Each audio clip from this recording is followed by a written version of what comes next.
The Adventures of Sherlock Holmes by Arthur Conan Doyle. The Adventure of the Speckled Band.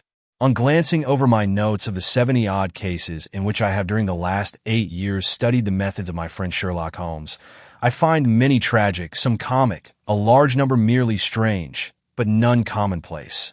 For working as he did rather for the love of his art than for the acquirement of wealth, he refused to associate himself with any investigation which did not tend towards the unusual, and even the fantastic. Of all these varied cases, however, I cannot recall any which presented more singular features than that which was associated with the well-known Surrey family of the Roylotts of Stoke Moran. The events in question occurred in the early days of my association with Holmes, when we were sharing rooms as bachelors in Baker Street. It is possible that I might have placed them upon record before, but a promise of secrecy was made at the time, from which I have only been freed during the last month by the untimely death of the lady to whom the pledge was given. It is perhaps as well that the fact should now come to light, for I have reasons to know that there are widespread rumors as to the death of Dr. Grimsby Roylott which tend to make the matter even more terrible than the truth. It was early in April in the year '83 that I woke one morning to find Sherlock Holmes standing, fully dressed by the side of my bed. He was a late riser as a rule, and as the clock on the mantelpiece showed me that it was only 7:15, I blinked up at him in some surprise, and perhaps just a little resentment, for I was myself regular in my habits. "Very sorry to knock you up, Watson," said he, "but it's the common lot this morning. Mrs. Hudson has been knocked up," she retorted upon me, "and I on you. What is it then, a fire?" "No, a client. It seems that a young lady has arrived in a considerable state of excitement, who insists upon seeing me. She is waiting now in the sitting room. Now, when young ladies wander about the metropolis at this hour of the morning and knock sleepy people up out of their beds, I presume that it is something very pressing which they have to communicate. Should it prove to be an interesting case, you would, I am sure, wish to follow it from the outset. I thought, at any rate, that I should call you and give you the chance. My dear fellow, I would not miss it for anything. I had no keener pleasure than in following Holmes in his professional investigations, and in admiring the rapid deductions, as swift as intuitions, and yet always founded on a logical basis with which he unraveled the problems which were submitted to him. I rapidly threw on my clothes, and was ready in a few minutes to accompany my friend down to the sitting room. A lady dressed in black and heavily veiled, who had been sitting in the window, rose as we entered. "Good morning, madam," said Holmes cheerily. "My name is Sherlock Holmes. This is my intimate friend and associate, Dr. Watson, before whom you can speak as freely as before myself." "I am glad to see that Mrs. Hudson has had the good sense to light the fire. Pray draw up to it, and I shall order you a cup of hot coffee, for I observe that you are shivering." "It is not cold which makes me shiver," said the woman in a low voice, changing her seat as requested. "What then?" "It is fear, Mr. Holmes. It is terror." She raised her veil as she spoke, and we could see that she was indeed in a pitiable state of agitation, her face all drawn and gray, with restless, frightened eyes, like those of some hunted animal. Her features and figure were those of a woman of 30, but her hair was shot with premature gray, and her expression was weary and haggard. Sherlock Holmes ran her over with one of his quick, all-comprehensive glances. "You must not fear," said he soothingly, bending forward and patting her forearm. "We shall soon set matters right, I have no doubt. You have come in by train this morning, I see. You know me, then?" "No, but I observed the second half of a return ticket in the palm of your left glove. You must have started early, and yet you had a good drive in a dog-cart, along heavy roads, before you reached the station." The lady gave a violent start and stared in bewilderment at my companion. "There is no mystery, my dear madam," said he, smiling. "The left arm of your jacket is spattered with mud in no less than 7 places. The marks are perfectly fresh. There is no vehicle save a dog-cart which throws up mud in that way, and then only when you sit on the left-hand side of the driver. Whatever your reasons may be, you are perfectly correct," said she. "I started from home before 6, reached Leatherhead at 20 past, and came in by the first train to Waterloo. Sir, I can stand this strain no longer. I shall go mad if it continues. I have no one to turn to, none, save only one, who cares for me, and he poor fellow, can be of little aid. I have heard of you, Mr. Holmes. I have heard of you from Mrs. Farintosh, whom you helped in the hour of her sore need. It was from her that I had your address. Oh, sir, do you not think that you could help me too, and at least throw a little light through the dense darkness which surrounds me? At present it is out of my power to reward you for your services, but in a month or 6 weeks I shall be married, with the control of my own income, and then at least you shall not find me ungrateful. Holmes turned to his desk and, unlocking it, drew out a small casebook which he consulted. Farintosh, said he. Yes, I recall the case. It was concerned with an opal tiara. I think it was before your time, Watson. I can only say, madam, that I shall be happy to devote the same care to your case as I did to that of your friend. As to reward, my profession is its own reward, but you are at liberty to defray whatever expenses I may be put to, at the time which suits you best. And now I beg that you will lay before us everything that may help us in forming an opinion upon the matter. Alas, replied our visitor, the very horror of my situation lies in the fact that my fears are so vague, and my suspicions depend so entirely upon small points, which might seem trivial to another, that even he to whom of all others I have a right to look for help and advice looks upon all that I tell him about it as the fancies of a nervous woman. He does not say so, but I can read it from his soothing answers and averted eyes. But I have heard, Mr. Holmes, that you can see deeply into the manifold wickedness of the human heart. You may advise me how to walk amid the dangers which encompass me. I am all attention, madam. My name is Helen Stoner, and I am living with my stepfather, who is the last survivor of one of the oldest Saxon families in England, the Roylotts of Stoke Moran, on the western border of Surrey. Holmes nodded his head. The name is familiar to me, said he. The family was at one time among the richest in England, and the estates extended over the borders into Berkshire in the north and Hampshire in the west. In the last century, however, for successive heirs were of a dissolute and wasteful disposition, and the family ruin was eventually completed by a gambler in the days of the Regency. Nothing was left save a few acres of ground and the 200-year-old house, which is itself crushed under a heavy mortgage. The last squire dragged out his existence there, living the horrible life of an aristocratic pauper. But his only son, my stepfather, seeing that he must adapt himself to the new conditions, obtained an advance from a relative, which enabled him to take a medical degree and went out to Calcutta, where, by his professional skill and his force of character, he established a large practice. In a fit of anger, however, caused by some robberies which had been perpetrated in the house, he beat his native butler to death and narrowly escaped a capital sentence. As it was, he suffered a long term of imprisonment and afterwards returned to England a morose and disappointed man. When Dr. Roylott was in India, he married my mother, Mrs. Stoner, the young widow of Major General Stoner of the Bengal Artillery. My sister Julia and I were twins, and we were only 2 years old at the time of my mother's remarriage.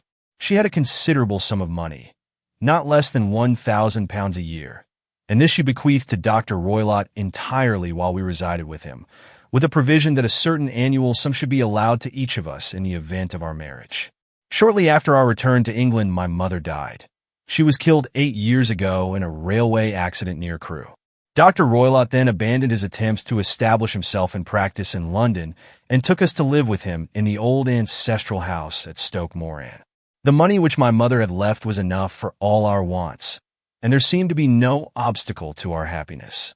But a terrible change came over our stepfather about this time.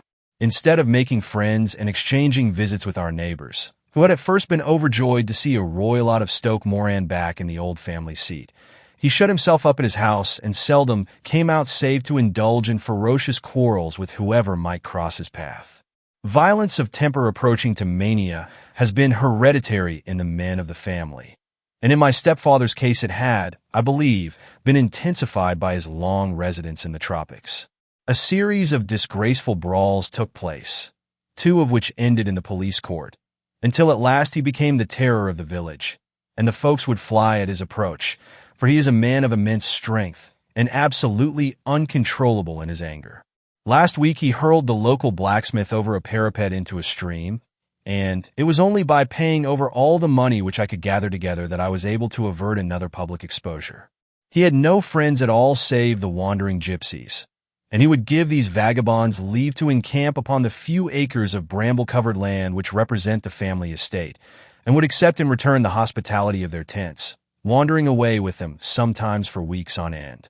He has a passion also for Indian animals, which are sent over to him by a correspondent, and he has at this moment a cheetah and a baboon, which wander freely over his grounds and are feared by the villagers almost as much as their master. You can imagine from what I say that my poor sister Julia and I had no great pleasure in our lives. No servant would stay with us, and for a long time we did all the work of the house. She was but 30 at the time of her death, and yet her hair had already begun to whiten, even as mine has. Your sister is dead, then? She died just 2 years ago, and it is of her death that I wish to speak to you. You can understand that, living the life which I have described, we were little likely to see anyone of our own age and position. We had, however, an aunt, my mother's maiden sister, Miss Honoria Westphale, who lives near Harrow, and we were occasionally allowed to pay short visits at this lady's house. Julia went there at Christmas 2 years ago, and met there a half-pay major of Marines, to whom she became engaged. My stepfather learned of the engagement when my sister returned and offered no objection to the marriage. But within a fortnight of the day, which had been fixed for the wedding, the terrible event occurred which has deprived me of my only companion. Sherlock Holmes had been leaning back in his chair with his eyes closed and his head sunk in a cushion, but he half opened his lids now and glanced across at his visitor.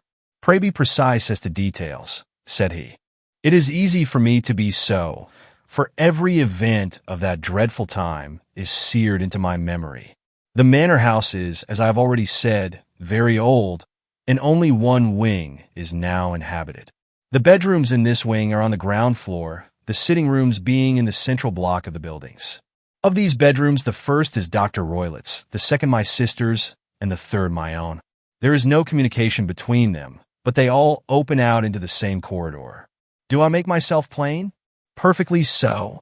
The windows of the 3 rooms open out upon the lawn. That fatal night, Dr. Roylott had gone to his room early, though we knew that he had not retired to rest, for my sister was troubled by the smell of the strong Indian cigars which it was his custom to smoke. She left her room, therefore, and came into mine, where she sat for some time, chatting about her approaching wedding. At 11 o'clock she rose to leave me, but she paused at the door and looked back. "Tell me, Helen," said she, "have you ever heard anyone whistle in the dead of the night?" "Never," said I. "I suppose that you could not possibly whistle, yourself, in your sleep?" "Certainly not."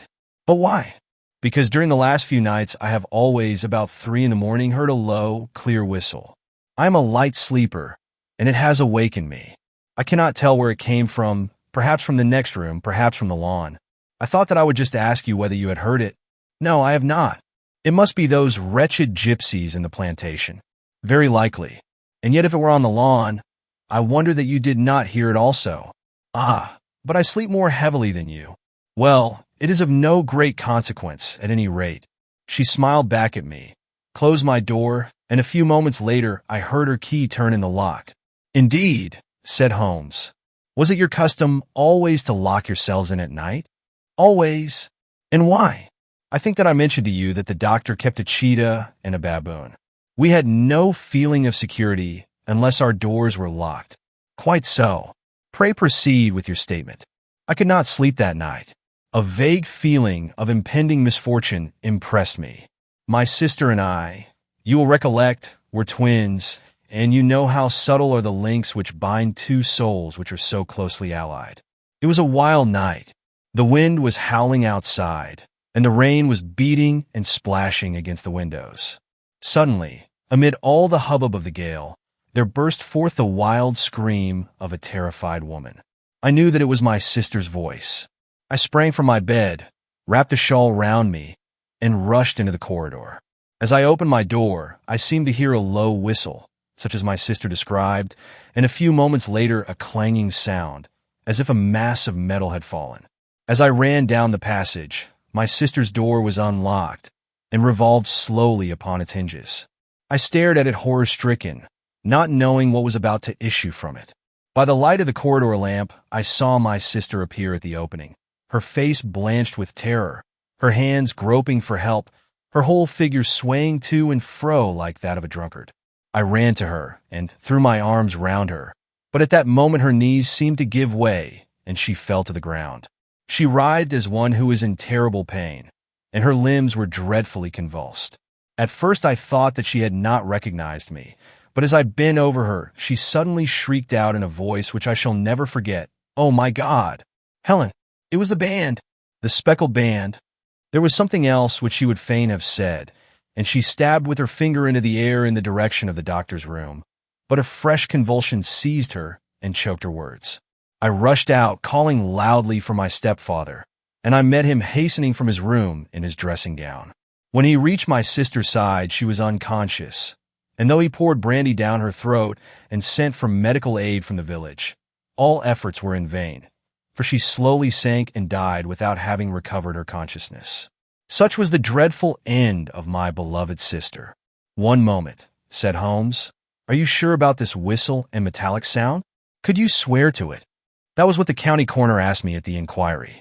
It is my strong impression that I heard it, and yet, among the crash of the gale and the creaking of an old house, I may possibly have been deceived. Was your sister dressed? No, she was in her nightdress. In her right hand was found the charred stump of a match, and in her left a matchbox, showing that she had struck a light and looked about her when the alarm took place. That is important. And what conclusions did the coroner come to? He investigated the case with great care, for Dr. Roylett's conduct had long been notorious in the county, but he was unable to find any satisfactory cause of death.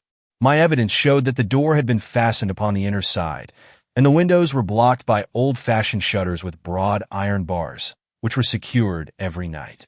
The walls were carefully sounded and were shown to be quite solid all round, and the flooring was also thoroughly examined, with the same result. The chimney is wide, but is barred up by 4 large staples. It is certain, therefore, that my sister was quite alone when she met her end. Besides, there were no marks of any violence upon her. How about poison? The doctors examined her for it, but without success. What do you think that this unfortunate lady died of then? It is my belief that she died of pure fear and nervous shock, though what it was that frightened her I cannot imagine. Were there gypsies in the plantation at the time? Yes, there are nearly always some there. Ah, and what did you gather from this allusion to a band, a speckled band? Sometimes I have thought that it was merely the wild talk of delirium. Sometimes that it may have referred to some band of people, perhaps to these very gypsies in the plantation. I do not know whether the spotted handkerchiefs which so many of them were over their heads might have suggested the strange adjective which she used. Holmes shook his head like a man who is far from being satisfied. "These are very deep waters," said he. "Pray go on with your narrative. 2 years have passed since then, and my life has been until lately lonelier than ever. A month ago, however, a dear friend, whom I have known for many years, has done me the honor to ask my hand in marriage. His name is Armitage, Percy Armitage, the second son of Mr. Armitage, of Crane Water, near Reading. My stepfather has offered no opposition to the match, and we are to be married in the course of the spring. 2 days ago, some repairs were started in the west wing of the building, and my bedroom wall has been pierced so that I have had to move into the chamber in which my sister died, and to sleep in the very bed in which she slept. Imagine, then, my thrill of terror when last night, as I lay awake, thinking over her terrible fate, I suddenly heard in the silence of the night the low whistle which had been the herald of her own death. I sprang up and lit the lamp, but nothing was to be seen in the room. I was too shaken to go to bed again, however, so I dressed, and as soon as it was daylight I slipped down, got a dog-cart at the Crown Inn, which is opposite, and drove to Leatherhead, from whence I have come on this morning with the one object of seeing you and asking your advice. You have done wisely, said my friend. But have you told me all? Yes, all? Miss Roylott, you have not. You are screening your stepfather. Why? What do you mean? For answer, Holmes pushed back the frill of black lace which fringed the hand that lay upon our visitor's knee. 5 little livid spots, the marks of 4 fingers and a thumb, were printed upon the white wrist. You have been cruelly used, said Holmes. The lady colored deeply and covered over her injured wrist. He is a hard man, she said, and perhaps he hardly knows his own strength. There was a long silence, during which Holmes leaned his chin upon his hands and stared into the crackling fire. "This is a very deep business," he said at last. "There are 1,000 details which I should desire to know before I decide upon our course of action. Yet we have not a moment to lose. If we were to come to Stoke Moran today, would it be possible for us to see over these rooms without the knowledge of your stepfather? As it happens, he spoke of coming into town today upon some most important business. It is probable that he will be away all day, and that there would be nothing to disturb you. We have a housekeeper now, but she is old and foolish, and I could easily get her out of the way." "Excellent. You are not averse to this trip, Watson?" "By no means." "Then we shall both come. What are you going to do yourself?" "I have 1 or 2 things which I would wish to do now that I am in town. But I shall return by the 12 o'clock train, so as to be there in time for your coming. And you may expect us early in the afternoon. I have myself some small business matters to attend to. Will you not wait and breakfast?" "No, I must go. My heart is lightened already since I have confided my trouble to you. I shall look forward to seeing you again this afternoon." She dropped her thick black veil over her face and glided from the room. "And what do you think of it all, Watson?" asked Sherlock Holmes, leaning back in his chair. "It seems to me to be a most dark and sinister business. Dark enough and sinister enough. Yet if the lady is correct in saying that the flooring and walls are sound, and that the door, window, and chimney are impassable, then her sister must have been undoubtedly alone when she met her mysterious end. What becomes, then, of these nocturnal whistles, and what of the very peculiar words of the dying woman? I cannot think. When you combine the ideas of whistles at night, the presence of a band of gypsies who are on intimate terms with this old doctor, the fact that we have every reason to believe that the doctor has an interest in preventing his stepdaughter's marriage, the dying allusion to a band, and finally, the fact that Miss Helen Stoner heard a metallic clang, which might have been caused by one of those metal bars that secured the shutters falling back into its place, I think that there is good ground to think that the mystery may be cleared along those lines. But what, then, did the gypsies do? I cannot imagine. I see many objections to any such theory, and so do I. It is precisely for that reason that we are going to Stoke Moran this day. I want to see whether the objections are fatal, or if they may be explained away. But what in the name of the devil? The ejaculation had been drawn from my companion by the fact that our door had been suddenly dashed open, and that a huge man had framed himself in the aperture. His costume was a peculiar mixture of the professional and of the agricultural, having a black top hat, a long frock coat, and a pair of high gaiters, with a hunting crop swinging in his hand. So tall was he that his hat actually brushed the crossbar of the doorway, and his breadth seemed to span it across from side to side. A large face, seared with 1,000 wrinkles, burned yellow with the sun, and marked with every evil passion, was turned from one to the other of us, while his deep-set, ball-shot eyes, and his high, thin, fleshless nose gave him somewhat the resemblance to a fierce old bird of prey. "Which of you is Holmes?" asked this apparition. "My name, sir, but you have the advantage of me," said my companion quietly. "I am Dr. Grimsby Roylott, of Stoke Moran." "Indeed, doctor," said Holmes blandly. "Pray take a seat. I will do nothing of the kind. My stepdaughter has been here. I have traced her. What has she been saying to you?" "It is a little cold for the time of the year," said Holmes. "What has she been saying to you?" screamed the old man furiously. "But I have heard that the crocuses promise well," continued my companion imperturbably. "Ha! You put me off, do you?" said our new visitor, taking a step forward and shaking his hunting crop. "I know you, you scoundrel. I have heard of you before. You are Holmes, the meddler." My friend smiled. "Holmes, the busybody." His smile broadened. "Holmes, the Scotland Yard jack-in-office." Holmes chuckled heartily. "Your conversation is most entertaining," said he. "When you go out, close the door, for there is a decided draught. I will go when I have had my say. Don't you dare to meddle with my affairs. I know that Miss Stoner has been here. I traced her. I am a dangerous man to fall foul of. See here." He stepped swiftly forward, seized the poker, and bent it into a curve with his huge brown hands. "See that you keep yourself out of my grip," he snarled, and hurling the twisted poker into the fireplace, he strode out of the room. "He seems a very amiable person," said Holmes, laughing. "I am not quite so bulky, but if he had remained, I might have shown him that my grip was not much more feeble than his own." As he spoke, he picked up the steel poker and, with a sudden effort, straightened it out again. Fancy his having the insolence to confound me with the official detective force. This incident gives zest to our investigation, however, and I only trust that our little friend will not suffer from her imprudence in allowing this brute to trace her. And now, Watson, we shall order breakfast, and afterwards I shall walk down to Doctor's Commons, where I hope to get some data which may help us in this matter. It was nearly 1 o'clock when Sherlock Holmes returned from his excursion. He held in his hand a sheet of blue paper, scrawled over with notes and figures. "I have seen the will of the deceased wife," said he. "To determine its exact meaning, I have been obliged to work out the present prices of the investments with which it is concerned. The total income, which at the time of the wife's death was little short of £1,100, is now, through the fall in agricultural prices, not more than £750. Each daughter can claim an income of £250 in case of marriage. It is evident, therefore, that if both girls had married, this beauty would have had a mere pittance, while even one of them would cripple him to a very serious extent. My morning's work has not been wasted, since it has proved that he has the very strongest motives for standing in the way of anything of the sort.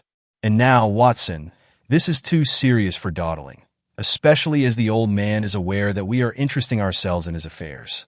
So if you are ready, we shall call a cab and drive to Waterloo.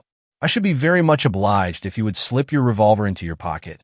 And Ely's number 2 is an excellent argument with gentlemen who can twist steel pokers into knots.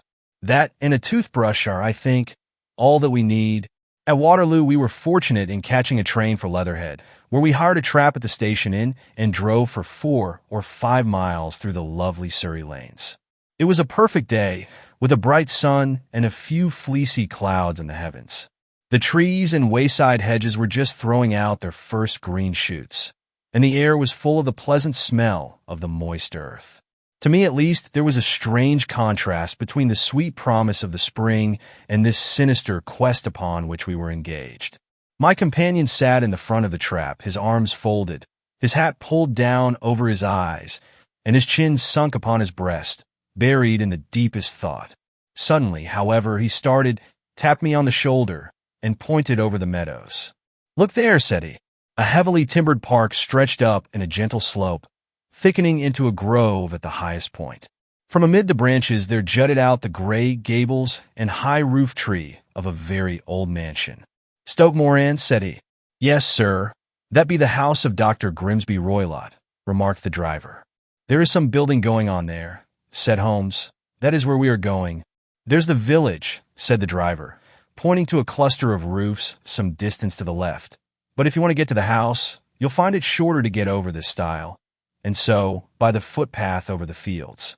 There it is, where the lady is walking. And the lady, I fancy, is Miss Stoner," observed Holmes, shading his eyes. "Yes, I think we had better do as you suggest." We got off, paid our fare, and the trap rattled back on its way to Leatherhead. "I thought it as well," said Holmes as we climbed the stile, "that this fellow should think we had come here as architects, or on some definite business. It may stop as gossip. Good afternoon, Miss Stoner. You see that we have been as good as our word." Our client of the morning had hurried forward to meet us with a face which spoke her joy. "I have been waiting so eagerly for you," she cried, shaking hands with us warmly. "All has turned out splendidly. Dr. Roylott has gone to town, and it is unlikely that he will be back before evening. We have had the pleasure of making the doctor's acquaintance," said Holmes, and in a few words he sketched out what had occurred. Miss Stoner turned white to the lips as she listened. "Good heavens!" she cried. "He has followed me, then? So it appears. He is so cunning that I never know when I am safe from him. What will he say when he returns? He must guard himself, for he may find that there is someone more cunning than himself upon his track. You must lock yourself up from him tonight. If he is violent, we shall take you away to your aunt's at Harrow. Now, we must make the best use of our time, so kindly take us at once to the rooms which we are to examine." The building was of gray, lichen-blotched stone, with a high central portion and 2 curving wings, like the claws of a crab, thrown out on each side. In one of these wings, the windows were broken and blocked with wooden boards, while the roof was partly caved in, a picture of ruin. The central portion was in little better repair, but the right-hand block was comparatively modern, and the blinds in the windows, with the blue smoke curling up from the chimneys, showed that this was where the family resided. Some scaffolding had been erected against the end wall, and the stonework had been broken into, but there were no signs of any workmen at the moment of our visit. Holmes walked slowly up and down the ill-trimmed lawn and examined with deep attention the outsides of the windows. This, I take it, belongs to the room in which you used to sleep, the center one to your sisters, and the one next to the main building to Dr. Roylett's chamber? Exactly so, but I am now sleeping in the middle one, pending the alterations, as I understand. By the way, there does not seem to be any very pressing need for repairs at that end wall. There were none. I believe that it was an excuse to move me from my room. Ah, that is suggestive. Now, on the other side of this narrow wing runs the corridor from which these 3 rooms open. There are windows in it, of course. Yes, but very small ones, too narrow for anyone to pass through. As you both locked your doors at night, your rooms were unapproachable from that side. Now, would you have the kindness to go into your room and bar your shutters? Miss Stoner did so, and Holmes, after a careful examination through the open window, endeavored in every way to force the shutter open, but without success. There was no slit through which a knife could be passed to raise the bar. Then with his lens he tested the hinges, but they were of solid iron, built firmly into the massive masonry. Said he, scratching his chin in some perplexity, my theory certainly presents some difficulties. No one could pass these shutters if they were bolted. Well, we shall see if the inside throws any light upon the matter. A small side door led into the whitewashed corridor from which the 3 bedrooms opened. Holmes refused to examine the 3rd chamber, so we passed at once to the 2nd, that in which Miss Stoner was now sleeping, and in which her sister had met with her fate. It was a homely little room, with a low ceiling and a gaping fireplace, after the fashion of old country houses. A brown chest of drawers stood in one corner, a narrow white counterpaned bed in another, and a dressing table on the left-hand side of the window. These articles, with 2 small wickerwork chairs, made up all the furniture in the room save for a square of Wilton carpet in the center. The boards round, and the paneling of the walls were of brown, worm-eaten oak, so old and discolored that it may have dated from the original building of the house. Holmes drew one of the chairs into a corner and sat silent, while his eyes traveled round and up and down, taking in every detail of the apartment. Where does that bell communicate with? He asked at last, pointing to a thick bell rope which hung down beside the bed, the tassel actually lying upon the pillow. It goes to the housekeeper's room. It looks newer than the other things. Yes, it was only put there a couple of years ago. Your sister asked for it, I suppose? No, I never heard of her using it. We used always to get what we wanted for ourselves. Indeed, it seemed unnecessary to put so nice a bell pull there. You will excuse me for a few minutes while I satisfy myself as to this floor. He threw himself down upon his face with his lens in his hand and crawled swiftly backward and forward, examining minutely the cracks between the boards. Then he did the same with the woodwork with which the chamber was paneled. Finally, he walked over to the bed and spent some time in staring at it and in running his eye up and down the wall. Finally, he took the bell rope in his hand and gave it a brisk tug. "Why, it's a dummy," said he. "Won't it ring?" "No, it is not even attached to a wire. This is very interesting. You can see now that it is fastened to a hook just above where the little opening for the ventilator is. How very absurd. I never noticed that before. Very strange," muttered Holmes, pulling at the rope. "There are 1 or 2 very singular points about this room. For example, what a fool a builder must be to open a ventilator into another room, when, with the same trouble, he might have communicated with the outside air." "That is also quite modern," said the lady. "Done about the same time as the bell rope," remarked Holmes. "Yes, there were several little changes carried out about that time. They seem to have been of a most interesting character, dummy bell ropes, and ventilators which do not ventilate.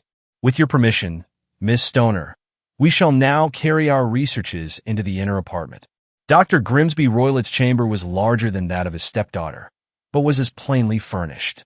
A camp bed, a small wooden shelf full of books, mostly of a technical character, an armchair beside the bed, a plain wooden chair against the wall, a round table, and a large iron safe were the principal things which met the eye.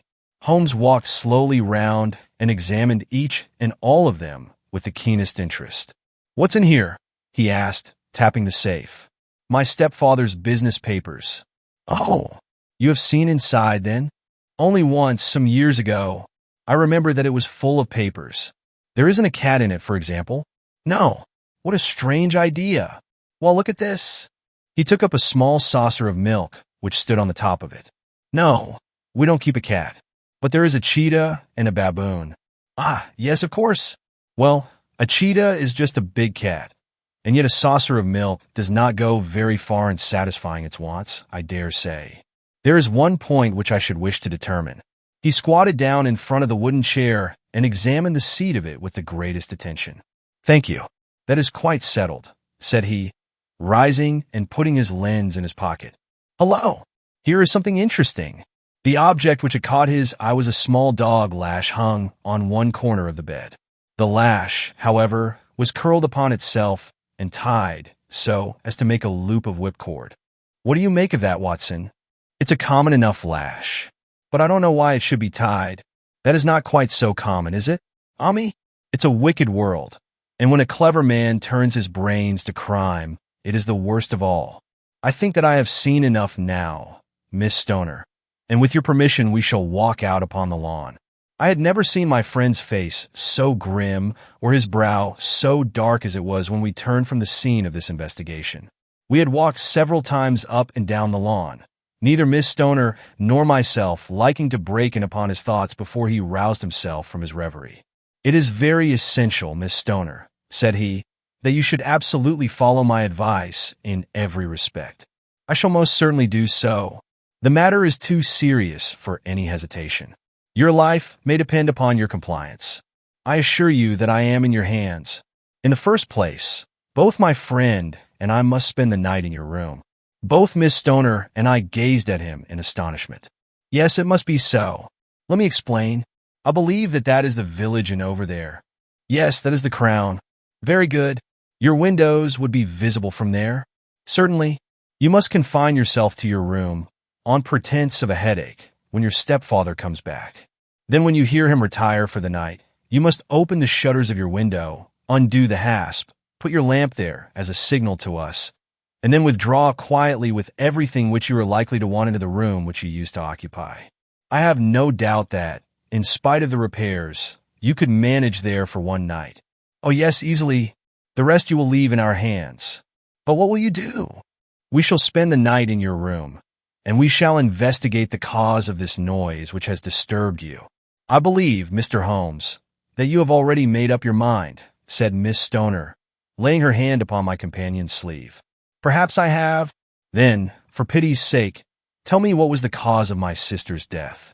"I should prefer to have clearer proofs before I speak. You can at least tell me whether my own thought is correct, and if she died from some sudden fright." "No, I do not think so. I think that there was probably some more tangible cause.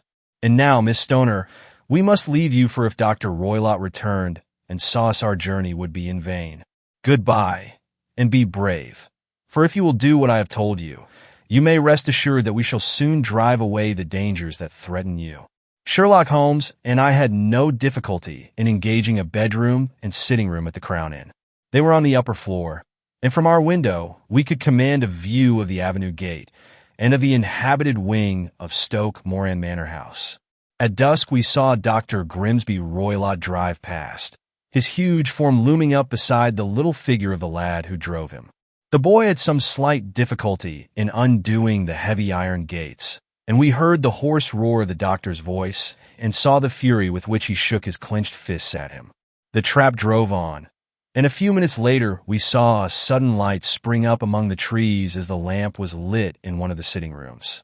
"Do you know, Watson," said Holmes as we sat together in the gathering darkness, "I have really some scruples as to taking you tonight. There is a distinct element of danger. Can I be of assistance? Your presence might be invaluable." "Then I shall certainly come." "It is very kind of you." "You speak of danger. You have evidently seen more in these rooms than was visible to me. No, but I fancy that I may have deduced a little more. I imagine that you saw all that I did. I saw nothing remarkable save the bell rope. And what purpose that could answer, I confess, is more than I can imagine. You saw the ventilator, too? Yes, but I do not think that it is such a very unusual thing to have a small opening between two rooms. It was so small that a rat could hardly pass through. I knew that we should find a ventilator before ever we came to Stoke Moran. My dear Holmes. Oh, yes, I did. You remember in her statement she said that her sister could smell Dr. Roylett's cigar. Now, of course that suggested at once that there must be a communication between the two rooms. It could only be a small one, or it would have been remarked upon at the coroner's inquiry. I deduced a ventilator. But what harm can there be in that? Well, there is at least a curious coincidence of dates. A ventilator is made, a cord is hung, and a lady who sleeps in the bed dies. Does not that strike you? I cannot as yet see any connection. Did you observe anything very peculiar about that bed? No, it was clamped to the floor. Did you ever see a bed fastened like that before? I cannot say that I have. The lady could not move her bed. It must always be in the same relative position to the ventilator and to the rope, or so we may call it, since it was clearly never meant for a bell pull. Holmes, I cried, I seem to see dimly what you are hinting at. We are only just in time to prevent some subtle and horrible crime. Subtle enough and horrible enough. When a doctor does go wrong, he is the first of criminals. He has nerve and he has knowledge. Palmer and Pritchard were among the heads of their profession. This man strikes even deeper, but I think, Watson, that we shall be able to strike deeper still. But we shall have horrors enough before the night is over. For goodness' sake, let us have a quiet pipe and turn our minds for a few hours to something more cheerful. About 9 o'clock the light among the trees was extinguished, and all was dark in the direction of the manor house. 2 hours passed slowly away, and then, suddenly, just at the stroke of 11, a single bright light shone out right in front of us. That is our signal, said Holmes, springing to his feet. It comes from the middle window. As we passed out, he exchanged a few words with the landlord, explaining that we were going on a late visit to an acquaintance, and that it was possible that we might spend the night there. A moment later we were out on the dark road, a chill wind blowing in our faces, and one yellow light twinkling in front of us through the gloom to guide us on our somber errand. There was little difficulty in entering the grounds, for unrepaired breaches gaped in the old park wall. Making our way among the trees, we reached the lawn, crossed it, and were about to enter through the window, when out from a clump of laurel bushes there darted what seemed to be a hideous and distorted child, who threw itself upon the grass with writhing limbs, and then ran swiftly across the lawn into the darkness. "My God!" I whispered. "Did you see it?" Holmes was for the moment as startled as I. His hand closed like a vice upon my wrist in his agitation. Then he broke into a low laugh and put his lips to my ear. "It is a nice household," he murmured. "That is the baboon." I had forgotten the strange pets which the doctor affected. There was a cheetah, too. Perhaps we might find it upon our shoulders at any moment. I confess that I felt easier in my mind when, after following Holmes' example and slipping off my shoes, I found myself inside the bedroom. My companion noiselessly closed the shutters, moved the lamp onto the table, and cast his eyes round the room. All was as we had seen it in the daytime. Then, creeping up to me and making a trumpet of his hand, he whispered into my ear again, so gently that it was all that I could do to distinguish the words. The least sound would be fatal to our plans. I nodded to show that I had heard. "We must sit without light. He would see it through the ventilator." I nodded again. "Do not go asleep. Your very life may depend upon it. Have your pistol ready in case we should need it. I will sit on the side of the bed, and you in that chair." I took out my revolver and laid it on the corner of the table. Holmes had brought up a long, thin cane, and this he placed upon the bed beside him. By it he laid the box of matches and the stump of a candle. Then he turned down the lamp, and we were left in darkness. How shall I ever forget that dreadful vigil? I could not hear a sound, not even the drawing of a breath, and yet I knew that my companion sat open-eyed, within a few feet of me, in the same state of nervous tension in which I was myself. The shutters cut off the least ray of light, and we waited in absolute darkness. From outside came the occasional cry of a night bird, and once at our very window, a long-drawn cat-like whine, which told us that the cheetah was indeed at liberty. Far away, we could hear the deep tones of the parish clock, which boomed out every quarter of an hour. How long they seemed, those quarters! 12 struck, and 1 and 2 and 3, and still we sat waiting silently for whatever might befall. Suddenly, there was the momentary gleam of a light up in the direction of the ventilator, which vanished immediately, but was succeeded by a strong smell of burning oil and heated metal. Someone in the next room had lit a dark lantern.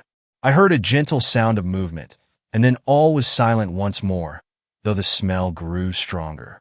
For half an hour I sat with straining ears. Then suddenly another sound became audible, a very gentle, soothing sound, like that of a small jet of steam escaping continually from a kettle. The instant that we heard it, Holmes sprang from the bed, struck a match, and lashed furiously with his cane at the bell pull. "You see it, Watson," he yelled. "You see it?" But I saw nothing. At the moment when Holmes struck the light, I heard a low, clear whistle, but the sudden glare flashing into my weary eyes made it impossible for me to tell what it was at which my friend lashed so savagely. I could, however, see that his face was deadly pale and filled with horror and loathing. He had ceased to strike and was gazing up at the ventilator when suddenly there broke from the silence of the night the most horrible cry to which I have ever listened. It swelled up louder and louder, a hoarse yell of pain and fear and anger all mingled into one dreadful shriek. They say that away down in the village, and even in the distant parsonage, that cry raised the sleepers from their beds. It struck cold to our hearts, and I stood gazing at Holmes, and he at me, until the last echoes of it had died away into the silence from which it rose. "What can it mean?" I gasped. "It means that it is all over," Holmes answered. "And perhaps, after all, it is for the best. Take your pistol, and we will enter Dr. Roylott's room." With a grave face, he lit the lamp and led the way down the corridor. Twice he struck at the chamber door without any reply from within. Then he turned the handle and entered, I at his heels with the cocked pistol in my hand. It was a singular sight which met our eyes. On the table stood a dark lantern with the shutter half open, throwing a brilliant beam of light upon the iron safe, the door of which was ajar. Beside this table, on the wooden chair, sat Dr. Grimsby Roylott clad in a long gray dressing gown, his bare ankles protruding beneath, and his feet thrust into red heelless Turkish slippers. Across his lap lay the short stock with the long lash which we had noticed during the day. His chin was cocked upward, and his eyes were fixed in a dreadful, rigid stare at the corner of the ceiling. Round his brow he had a peculiar yellow band, with brownish speckles, which seemed to be bound tightly round his head. As we entered he made neither sound nor motion. "The band! The speckled band!" whispered Holmes. I took a step forward. In an instant his strange headgear began to move, and there reared itself from among his hair the squat diamond-shaped head and puffed neck of a loathsome serpent. "It is a swamp adder," cried Holmes, "the deadliest snake in India. He has died within 10 seconds of being bitten. Violence does, in truth, recoil upon the violent, and the schemer falls into the pit which he digs for another. Let us thrust this creature back into its den, and we can then remove Miss Stoner to some place of shelter and let the county police know what has happened."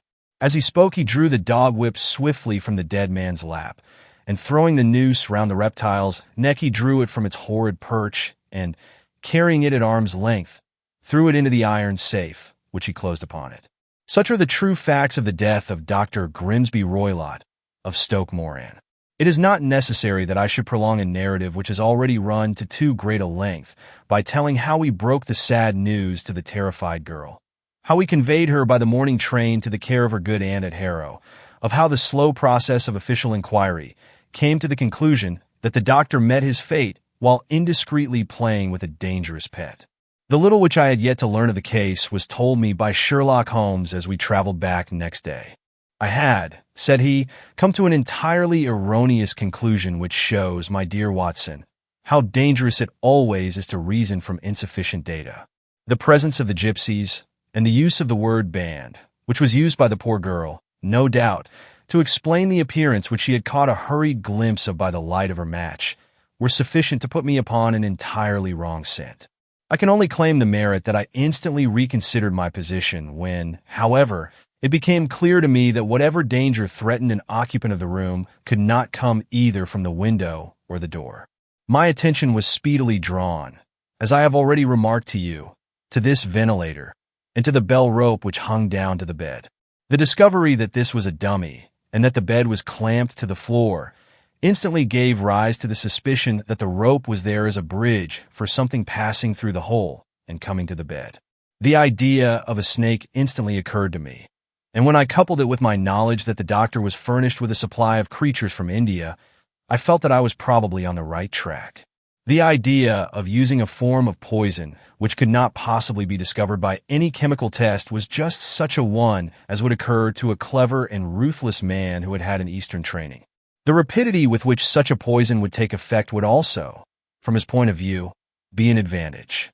It would be a sharp-eyed coroner, indeed, who could distinguish the two little dark punctures which would show where the poison fangs had done their work. Then I thought of the whistle. Of course, he must recall the snake before the morning light revealed it to the victim. He had trained it, probably by the use of the milk which we saw, to return to him when summoned. He would put it through this ventilator at the hour that he thought best, with the certainty that it would crawl down the rope and land on the bed. It might or might not bite the occupant. Perhaps she might escape every night for a week, but sooner or later she must fall a victim. I had come to these conclusions before ever I had entered his room. An inspection of his chair showed me that he had been in the habit of standing on it, which of course would be necessary in order that he should reach the ventilator. The sight of the safe, the saucer of milk, and the loop of whipcord were enough to finally dispel any doubts which may have remained. The metallic clang heard by Miss Stoner was obviously caused by her stepfather hastily closing the door of his safe upon its terrible occupant. Having once made up my mind, you know the steps which I took in order to put the matter to the proof. I heard the creature hiss, as I have no doubt that you did also, and I instantly lit the light and attacked it, with the result of driving it through the ventilator, and also with the result of causing it to turn upon its master at the other side. Some of the blows of my cane came home and roused its snakish temper, so that it flew upon the first person it saw. In this way, I am no doubt indirectly responsible for Dr. Grimsby Roylett's death, and I cannot say that it is likely to weigh very heavily upon my conscience.